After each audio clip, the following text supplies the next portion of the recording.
Step into Python for data science. Welcome সবাইকে। I would like to personally thank you for watching me. তো আমাদের কোর্সের main main objective থাকবে হচ্ছে পাইথনের নলেজটা ঠিকমতো গেদার করা, ডিপ ডাইভ দেওয়া, এবং পাইথনের মাধ্যমে আমরা কিভাবে খুব সহজে আমাদের সমস্যাগুলো সমাধান করতে পারি সেটা দেখা।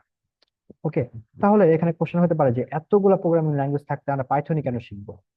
আরো তো অনেক প্রোগ্রামিং ল্যাঙ্গুয়েজ আছে, জাভা আছে মোস্ট পপুলার, অ্যান্ড আদার যে ল্যাঙ্গুয়েজ গুলো আছে সেটা একটা পাইথন কেন শিখবো? তাদের তার তো কিছু ভ্যালিড রিজন থাকতে হবে, তাই না? তো সেগুলো দেখি যে পাইথন জনপ্রিয় হওয়ার কিছু কারণ আছে। সেগুলোর মধ্যে পাইথনের কয়েকটা আমি উল্লেখ করলাম এখানে। তো পাইথনের সংকেত কোড লেখা এবং পড়া সহজ, যে আমরা কোডগুলো লিখি সেটা লেখা এবং পড়া সহজ, সে ডাইনামিক্যালি সব কোডগুলো লিখতে সাহায্য করে। এবং বিশাল ও কার্যকারী স্ট্যান্ড লাইব্রেরি আছে। আমাদের অনেক সমস্যা আছে যেগুলো পাইথনে অলরেডি করে লাইব্রেরি রেখে দেওয়া আছে, আমরা যেটাকে কল করার মাধ্যমে খুব সহজে ইউজ করতে পারি। এবং হচ্ছে যেই জাভা এবং সি থেকে আমাদের পাইথন কোড খুবই ছোট এবং খুবই তুলনামূলক সহজ। পাইথন রয়েছে লিস্ট, ডিকশনারি, সেটের মধ্যে খুব চমৎকার ডেটা কাঠামো। পাইথন বিভিন্ন অপারেটিং সিস্টেমে ব্যবহার করা যায়।